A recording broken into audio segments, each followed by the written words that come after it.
Welcome to Focus Garage. Today we're going to talk about what is Datalog and how to do it. And why when you post a screenshot of my AFRs are 45.5, is my car going to blow up? Why that's useless. Yeah. Let's get started. Let's get started with what is Datalog. What is Datalog?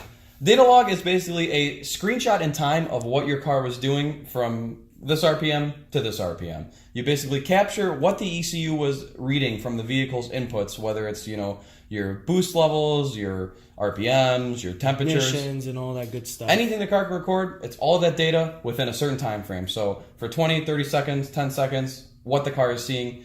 And this is exported as Excel spreadsheet, but it can also be transformed into charts and graphs. Yeah. And this way is much better than just taking a screenshot of your mins and max. And even like if you don't take a look at it, just like saying that, oh, my max ignition correction was this or my min was this, it doesn't help anyone. Without context, it's pointless. Yeah, and if you say that to a tuner, he will just laugh at you and tell you to data log. And sometimes they get really aggressive because I'm sure they're getting these every day screenshots every day, thousands of people sending them. So be nice about it. Do your data log. Usually it's third gear. It starts from 2500 RPM to your red line, depending on if you have the stock engine or, if you have the stock tune or you have a different increased RPM. So let's move on to how you do it. Okay. So first, you want to find a good open road where you're not endangering anyone. A flat, smooth stretch of road as well. Well, yeah, that will help you with also seeing your horsepower and torque number better. So the other thing you turn off the traction control completely, so the throttle cut ECU doesn't. Yeah, ECU is not cutting the throttle. You get to a 2500 RPM in third gear. You could do it either third gear or fourth gear. Your tuner will tell you what they want to see. Usually they go for third gear. You start from 2500 RPM, and then you go wide. First, you push the button in the middle, the circle, and then wait 2 seconds. Make sure that it says you are now data logging. Data logging is live. It'll say something along the lines of that. Because you want to make sure that device is data logging before you go wide open throttle. Yep. And then you go wide open throttle. Just hold it there till you hit your rev limiter, and then you can let off, and then push the same button, circle button, and then it will complete the data log. That'll save your data log. Yeah. Now, the neat thing about the Accessport is the way it saves these in a very organized manner. You can save a lot of data logs, and it's very easy to extract them from the device. Basically, once you have that information, like Anders said, it's usually best to do 2 or 3 data logs at the same time because you're monitoring similar conditions in a similar environment.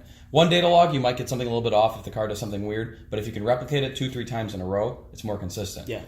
So you basically plug the Accessport into your computer, and you go ahead and you use Accessport Manager, find the data logs, and save these files on your computer. Yeah, and that way you can see it. If you have Microsoft Excel, you can see it there, or you can upload it to DataZap, which shows you in a really nice really nice graph, and you can pick whichever data log you did. And also, we will have a link below for Stratified. They have a really nice write-up to help you guys out how to set up your data log, because you have to go in and select the items that you need to data log. And also, some tuners modify these, like they might want something else, and then they don't want something other else.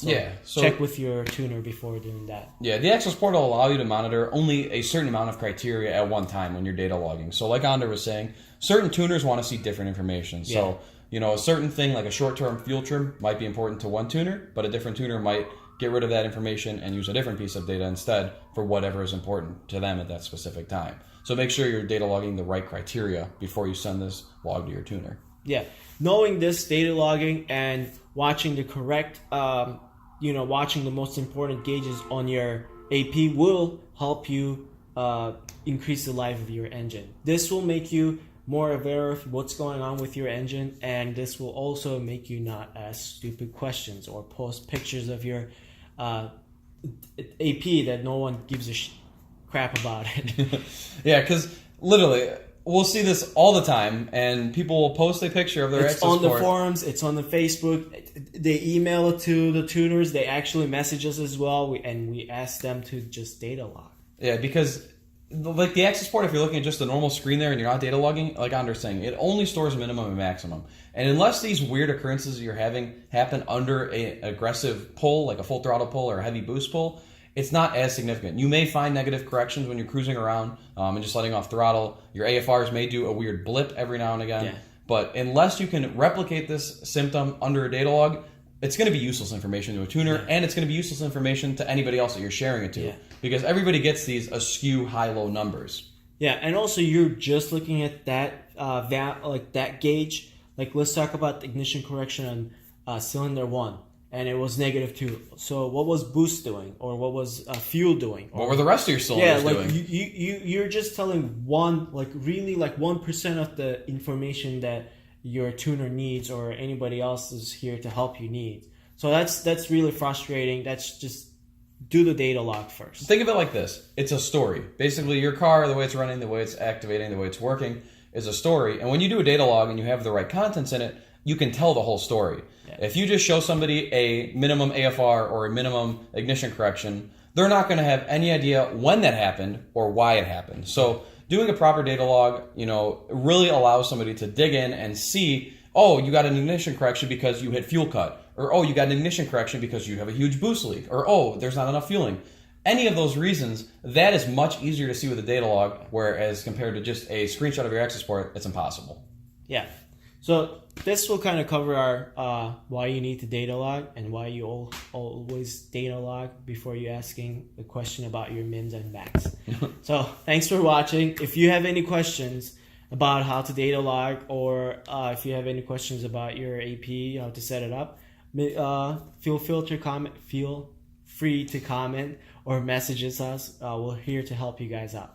Yeah, that's going to do it for us. We'll catch you guys in the next one. Kudos to all.